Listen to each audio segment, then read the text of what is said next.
Yes, hello everyone and welcome to all our West Australian football fans to another edition of Around the WAFL, part of a jam-packed week on your go-to WAFL podcast in 2024. Be sure not to miss any of the action on YouTube and your podcast providers throughout the second half of the season. The race for the finals is really heating up. We're hot off the heels of round 11 and we're going to recap all three games for you here today on Around the WAFL. Paul Persick is with you alongside Ethan Roth, who's feeling a little slightly hoarse in the voice, that is, after calling a couple of great games over the weekend. How are you, Rothy? Yes, I'm back to full swing. My voice is good. It's been a couple of days now, but pleasure to be back. And I think we learned a thing or two over Saturday and Sunday in the waffle competition. No doubt about it. A couple of hammerings was the theme of the weekend, but still plenty of action to go in 2024. In a moment, we're going to chat with East Fremantle star Josh Schoenfeld. He had a great game on Sunday, that monstrous win over Subiaco. But first, here's how you can win big at the WAFL.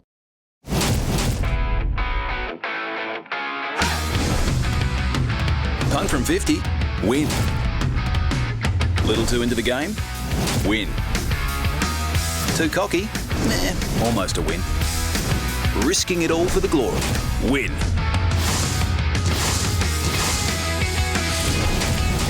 It's win-win at the WAFL. Great footy, food and entertainment. Find out more at waffle.com.au. Yes, win-win WAFL in full swing for the second half of 2024. Let's go now to our special guest for today's episode. Played a big part in that 86-point win over Subiaco. He's from East Fremantle, and the reigning premiers are starting to build up something big in the second half of the season. Josh Schoenfeld is our special guest, and he's good enough to join us here on Around the WAFL. Josh, how are you, mate? Good, mate. Good, mate. Thanks, guys, for having me. Great to have you on the show. That was a huge win against Subiaco on Sunday. Would you say it was a complete team performance? Yeah, I guess so. Yeah, we're starting to put our good four quarters together last couple of weeks, I think, and the first half really set the standard. So yeah, it was a lot of confidence to take out of that one, that's for sure. Subiaco have been a powerhouse, in the last decade or so, but you guys have really had their number in recent times. Not just wins, but comfortable wins. Are you able to put, your finger on why that has been in recent times over the lines? I'm not too sure. I guess it's how we move the ball. I think that's the speed we do it with challenges them a fair bit. But like with Subi, their contest is always the barometer. So we really hold ourselves highly on making sure we can win that first and really build the games off of that. So look, you can never count Subi out. We've had a good run at the moment against them. That's that. And East Fremantle really dominated in the contest, didn't they? Especially at the contested ball with guys like yourself, Milan Murdoch once again, Luke English and Tom Joyce, and even Cameron Erdley to a degree as well, who played a little bit up the ground as well. That was one of the key areas that you wanted to address against the Lions, who are usually a formidable side in the contested footy. Yeah, for sure. It's the one part of the game you got to get right against Subi, otherwise it's a tough day, that's for sure. Joycey in the mids, Putter, Jackson, McDonald, really set the standard there early, and set us up, and then everyone really chipped in, so it got us going. I think first half we had really exposed them a lot on that side of things, and the score showed that. And there was a few out with COVID, we believe, but you covered it really well. Jed Hagan, he's returned to the club this year, combined really well with John and Marsh up forward. You must be rapt to have Jed back at the club. 5 goals, coming back from Port in the Sandful. He's just been delivering in spades this year. Yeah, he's been unreal. Got very lucky with him coming back to us this year, that's for sure.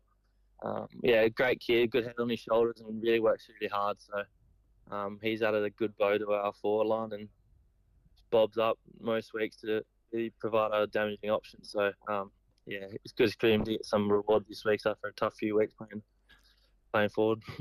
Tell us about a big unit by the name of Lockie Blackiston. How dominant was he in the ruck? 57 hit-outs on Sunday. He's only played like 4 or 5 games, but he's emerging as a monstrous ruckman in the competition. Yeah, he's been he stepped in pretty well after Bryn Tickle getting picked up in the mid-season, that's for sure. He's been doing that for a long time in the reserves. And just hadn't had quite that opportunity to come in and play that number 1 rock role. So, very, very good ruckman that follows up really well. And look, his confidence is only growing after the last couple of weeks, so we're excited to see what he can do. What have you got planned for the bye, Josh? Nothing, mate. Pretty low key. Just get through the work week, mate, and Yeah. put the feet up on the weekend. That's about it. Fantastic stuff. You've come into the bye on a good note, some good wins on the board. You're starting to build up for a monstrous second half of the season. We really appreciate your time, Josh, here on Around the WAFL. All the best for the second half of the season, and congrats on the great win on Sunday. No worries, guys. Thanks for having me. That was Josh Schoenfeld from East Fremantle joining us here on Around the WAFL. He played a great game, and like a lot of the key players for East Fremantle are starting to come good at such a crucial time. Yeah, he's played more of a defender in recent times. Yeah. You know, that balance between the midfield when he came back from Gold Coast, you know, it's more of that midfield. I think he had 40 touches or something in his first game, but obviously their midfield is stacked. So to have someone down him contributing down back is a luxury. No doubt about it. Certainly will be for the rest of the season when East Fremantle start to really build heading into the finals. Can they make it for a third straight year and succeed in their premiership defence? Well, only time will tell. We head into round 12. East Fremantle have got the bye, but they've got a couple of big games afterwards. We'll preview round 12 here on Around the WAFL on Thursday and look ahead to round 13 the week after. So stay tuned here on Around the WAFL. First off, you can check out some great merch by going here. Introducing the WAFL Merch Shop, your ultimate destination for all things WAFL. From jerseys to scarves to caps, show your support for the WAFL in style. Grab exclusive merchandise now and gear up to cheer louder than ever before. Visit shop.wafl.com.au today and let your passion shine. The WAFL merch store doesn't get any better, Rothy. If they are not purchasing their WAFL merch, the fans, then something is wrong. Go and get your merch. Shirts, beanies, they've got the lot. I'm surprised it's not sold out. Oh. Probably will be. Oh, So it will be. It will be come the end of the season, mate. You take it to the bank. get onto it quickly then. No doubt about it. Shop.wafl.com.au. Let's now go to the games for round 11. Starting things off on the Saturday, the early Saturday game, 1:10 p.m. at Lane Group Stadium. Peel Thunder went to war with the Demons, and the Peel Thunder side, they were able to exercise the Demons to the tune of 44 points, 12-12-84 to 5-10-40. Wasn't a great start by both teams. They were both getting a lot of opportunity inside their 50s, not able to convert until Trent Manzoni scored in the 20th minute, but it was really the second quarter that really set it up for Peel. A 5-goal to 3-second term, laying the foundation for the victory. Yeah, led by, your typical veterans and Blair Bell, Nathan Wilson hitting the scoreboard, proving that, he's a force to be reckoned with up forward for them. And yeah, probably in the end, I guess the scoreline was somewhere around what we expected or predicted. But I'll tell you what, Perth started the game probably better. Yeah, they did. They got more opportunities at the ball. They were first to it. They were showing a lot more desperation in the form of Charlie Thompson working hard at the contested football. Same thing for Corey Burney, ended up with 36 disposals. Thompson finished up with 22. But once the second quarter came to an end, once half-time came to an end, I was on the call for that game on the AFL app. You could see sort of their heads down a little bit, knowing that they weren't able to follow up such a good start, considering how that first quarter played out. Only one goal in that first term to 5 behinds from Perth and Peel Thunder's point of view, and then Peel Thunder just went on with the business, 7-1 in after quarter time. And, Perth, they have a right to be disappointed, maybe embarrassed, because in that second half, they didn't show anything. Yeah, they were right in it, weren't they? And it's always tough, I guess, coming up against a Peel side that has the talent that they do. I thought, a positive for the Demons was Byrne was exceptional in the midfield with 36 disposals. He really led that charge. He certainly did, but I think Thompson and Byrne have been relied upon a lot, but they're not getting the backup as well. I mean, you always got to have your midfield, your centre rotation, your centre six firing on all cylinders, and you've got to be able to back each other up brilliantly at the football from centre and providing supply to your forward 50. They haven't been able to do that in a long, long time, apart from a couple of good wins early in the season against Subiaco and Swan Districts.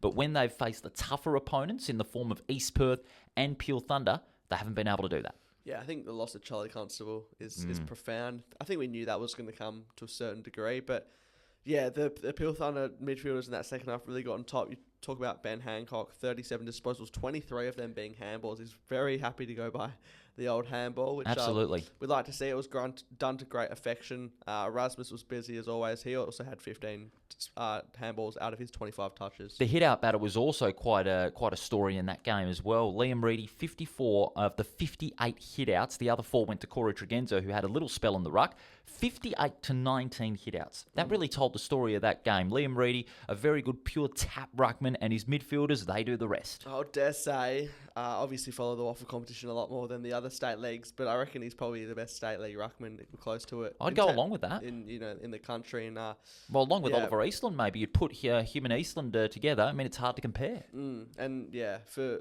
his sake, you just hope he can get opportunity at the top level, or for the Thunder's sake, they can keep him. I think I've heard a movement the cards might be on, but for the time being, they'll be happy to have him. I wouldn't move Reedy anywhere. I'd keep him at Peel Thunder. If they want to have a shot at a premiership, he's going to hold a massive key. If they want grand final redemption, he is going to be that number one key that Peel will be relying on for the rest of the season, and he continues to prove that. Yeah, and to the Demons' credit, they shut down the key forwards reasonably well. Tregenza, only kicked the one, and Taberner. These are guys, when you're coming up against them during the week, you're having sort of nightmare, so to speak, about them, because if one doesn't get you, the other will. Nathan Wilson was the beneficiary in the end with a handful, but I guess for the Demons' point of view, I think the likes of Elijah Scoble, etc., can walk away with their heads held high. And Blake Schlensog as well, to an extent. He never stopped trying in that Demons backline, so he's going to be one that the Demons will continue to rely upon as that number one back member of that back six. So he's going to be one to watch for the rest of the season.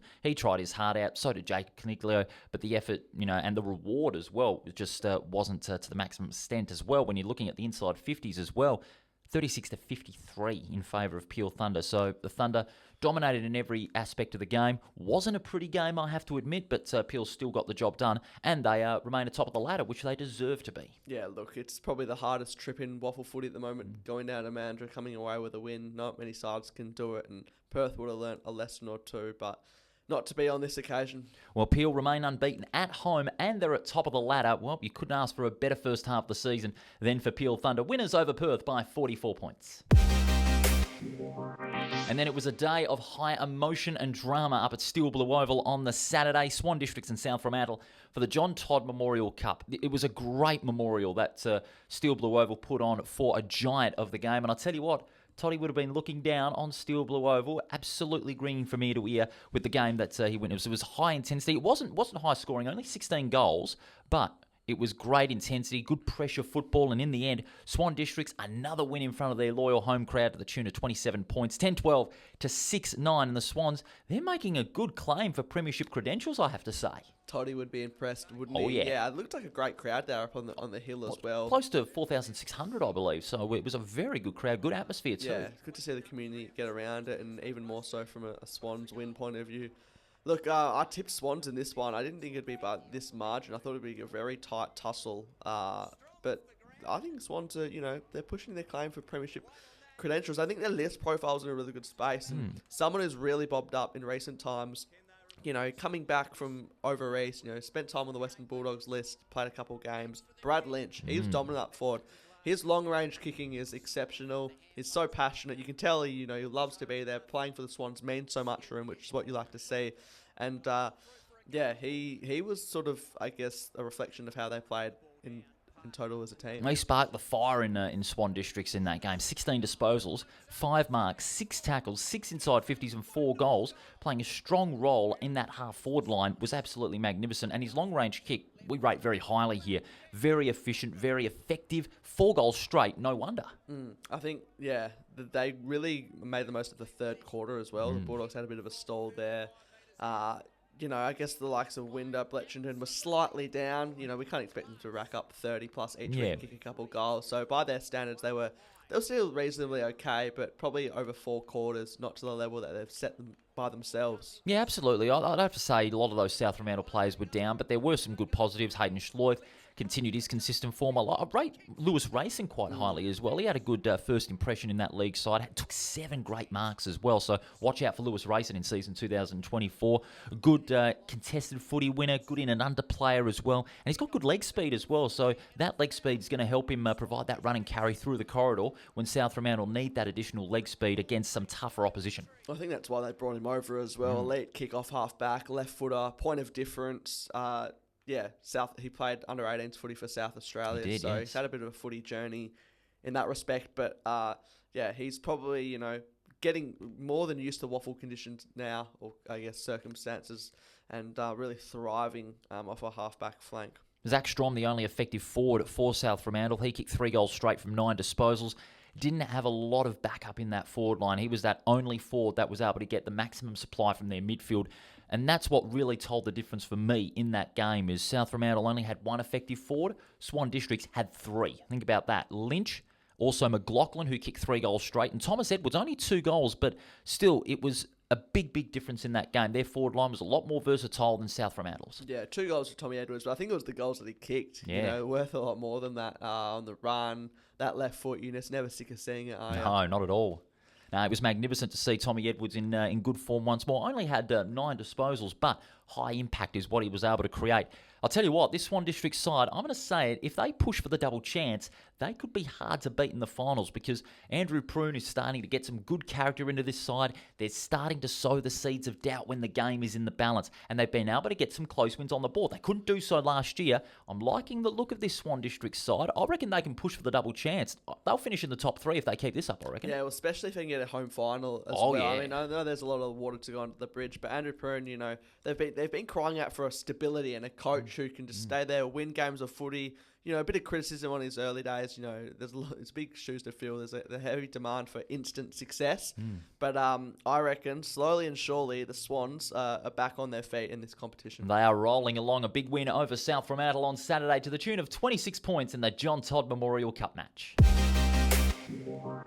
And then we go to the final game on Sunday, and good Lord Almighty, East Fremantle turned it on after quarter time and never looked back. 17-14, 116 to 4-6-30, 86 points. East Fremantle's complete team performance. It was dead set in the fair income department. They turned it on all afternoon. Subiaco, they were never able to find an answer. Yeah, look, I was trying to find an argument for Subiaco to be competitive and win this one, and There's no way you can. There's no way you can, to be honest. I mean, I was at the ground, and never before have I seen a more disastrous performance than what I saw from Subiaco on Saturday. That is un-Subiaco-like. it's becoming a little bit of a mini fortress for the Sharks. Oh, for yeah. fitness, so home away from home. Been unbeaten now, 3 games, 3 wins. They've travelled and trained on almost every ground in Perth Yeah. at this point in time. But yeah, Subiaco, we said it before, but I guess that gap between the experience and the younger players, is pretty significant. And yeah, you only have to look at the score sheet. 5 goals to Jed Hagan. Anytime a small forward kicks a bag of 5, usually in trouble. John O'Marsh was superb as well. John O'Marsh just added to the trouble. He kicked 5 as well. Nice little celebration as well. It was like Jason Ackermanis hand over the mouth. I'm not sure where that came from. Oh, but, my hat. You can celebrate how you like when you're kicking goals like that. But right from the outset, they kept Subiaco goalless for the best part of 3 quarters. East Fremantle, they just piled on the pain as the game trickled on. Yeah, they certainly did. Right from the first minute, right through to the final siren, they just piled it on. Look at the possession percentage, 62-38 in favour of East Fremantle. The hitouts, East Fremantle had almost double of Subiaco's hitouts. 82-56 marks, 72-68 tackles, and they also had almost double the handballs, 161-83. That's just a sign of how ruthless East Fremantle were all throughout the afternoon. And this is a win I reckon the Sharks can build on for the rest of the season, knowing that, in the past they've had trouble against Subiaco, but now they've been able to get a good run of wins against the Lions, who were the powerhouse of the decade before in the WAFL. But with this win, East Fremantle go into the bye with high confidence. Now they know they can refreshen up, build on this win, and take it to the second half of the season where they can push maybe for the double chance. They're big wins too, aren't they? They're massive wins. I reckon Bo Wardman, those stats that you just read out, would have been pulling his hair out, especially after signing a 2-year deal. I think it's what's called the sign your coach and sign your season away syndrome by the looks of it. I think I can safely say you could pretty much rule Subiaco out.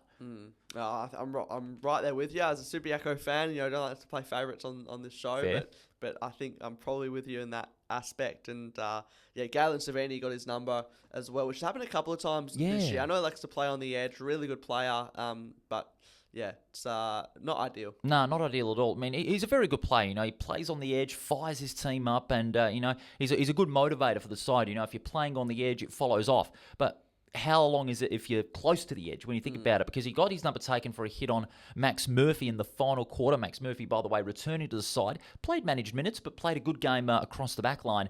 Maybe about 1 or 2 weeks, I reckon he'd be looking out for that hit on Max Murphy. But looking, if you willing to make a case for a positive for Subiaco, there wasn't really much. Greg Clark, maybe for one, he had 14 tackles. He was willing to put his body on the line in every contest. He never stopped trying, only had the 19 disposals. But, you really can't make a case after a performance like that. Yeah, well, I'm just looking at the stats now, and there's probably a dozen or so guys with under 10 disposals, a couple of 5-6 touches in there. So it's not obviously all about disposals. The game is, a lot more than that. You can't judge it by that.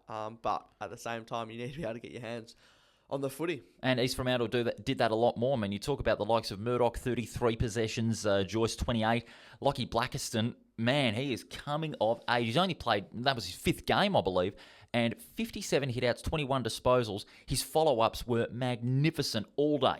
Yeah, it was party time for them, wasn't it? Oh, no doubt about it. In the end, they were having a field day, and bit of a bolt from the blue, Blackiston. He's probably didn't even see it coming himself, but it's probably been a blessing in disguise that they needed. With the take, obviously happy for him, but then also it's benefited their footy club as a whole. They've answered that question of who's going to be their next Premier Ruckman. I think. I reckon with Blackiston averaging 45, 50 hitouts in a game like this, I reckon he's going to rise to the challenge when the opponents get a little bit tougher. In the form of Peel Thunder that they've got in a few weeks' time. Also East Perth, South Fremantle in the second derby in around August. So I reckon he can rise to the challenge. Can Lockie Blackiston for East Fremantle. He's a good tap-out ruckman, but his follow-up work makes him even better. And you don't want to be playing your best footy, so to speak, at this point of the year. So I think he's got some improvement left in him, which is probably scary. Absolutely. I reckon the opposition ruckman in the competition would have to watch out. And so will the comp for East Fremantle. They are rolling along, 86-point winners over Subiaco.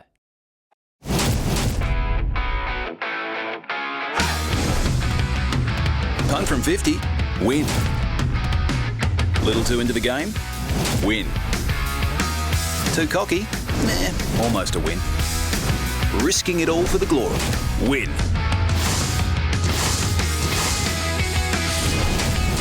It's win-win at the Waffle. Great footy, food and entertainment. Find out more at waffle.com.au. Win big at the WAFL, and there were some big wins over the weekend. Let's go now to the ladder.